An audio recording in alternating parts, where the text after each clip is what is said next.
আসসালামু আলাইকুম, আমি মুনতাহা জ্যোতি। তো সবাই কেমন আছেন? আশা করি সবাই ভালো আছেন আর আলহামদুলিল্লাহ ভালো থাকেন সেই দোয়া করি।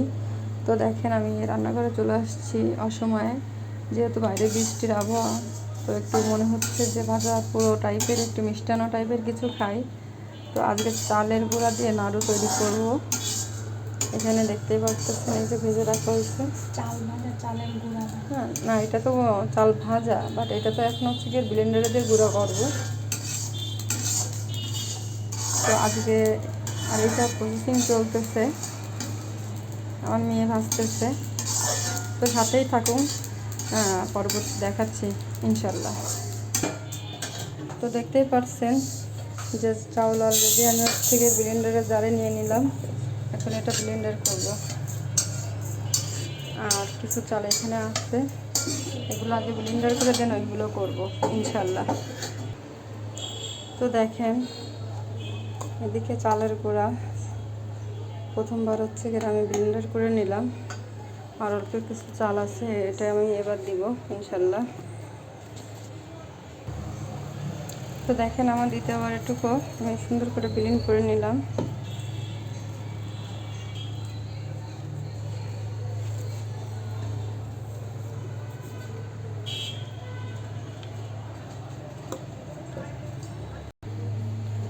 তো এবার এটা রেডি করার জন্য আমাদের লাগবে নারিকেলের গুঁড়া, নারকেল গুঁড়া আর হচ্ছে গিয়ে দানা গুঁড়া। আমি এখানে দানা গুঁড়া নারকেল গুঁড়া ব্যবহার করতেছি।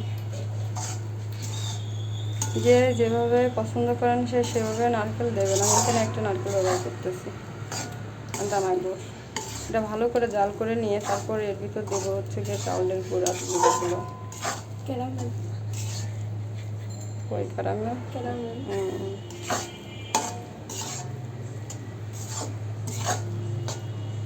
অনেকে এইভাবে না করেও হচ্ছে গিয়ে কাঁচাভাবে করে, কিন্তু আমি এভাবে করি। ছোটোবেলা থেকে দেখতাম আমার বউ এগুলো করতো, আমার অনেক ফেভারিট। আমার দাদির কথা খুব মনে পড়ে যখন আমি এটা করি। অনেক বড় একটা হাঁড়ি ভরে বউ এইগুলো বানায়, রেডি করে রাখতো। সব কেমন যেন স্মৃতি কেউই নাই। যাই হোক, সাথে থাকুন। তো দেখেন এটা সুন্দর করে ফুটতেছে এবং একটা আঠালো পর্যায়ে চলে আসতেছে। এর থেকে একটু আঠালো আর একটু হইলে তারপর আমি এখানে চাল ভাজার যে গুঁড়িটা ওটা এখানে মিক্স করব। এখানে আমি চুলার আঁচটা লো করে ফেলছি, কারণ আমার এটা হচ্ছে গিয়ে গাঢ় ভাব চলে আসছে। আর নারকেল আর গুড়ের কালার কম্বিনেশনটা দেখেন, মাশাআল্লাহ। এই পর্যায়ে আমি এখানে ছাতুটা ব্যবহার করব, চাউলের গুঁড়াটা, ভাজা চাউলের গুঁড়াটা।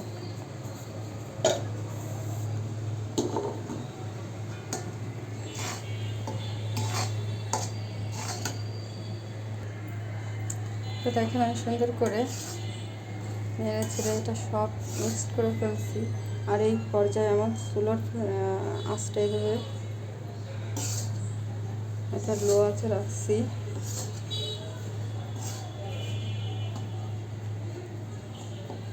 এখন আমি চুলাটা অফ করে দিব।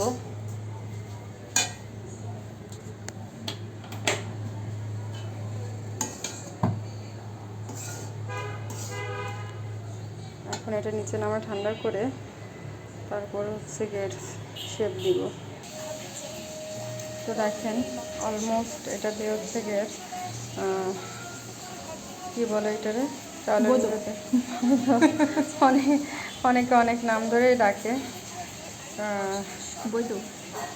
আর আপনারা কে কীভাবে করে শেপ দেন আমি জানি না, আর কে কেমন পছন্দ করেন তাও আমি জানি না, আমাকে জানাবেন। আর এটা আমি দেখেন দুইটা শেপে এটা করছি। আমি এরকমই করি, একটা নাড়ু শেপ দিয়ে আর একটা হচ্ছে গিয়ে লম্বা শেপ দিয়ে, মানে পিঠা টাইপের একটা শেপ দিই। যাই হোক, সবাই দোয়া করবেন, ভালো থাকেন, সুস্থ থাকেন। আল্লাহ হাফেজ।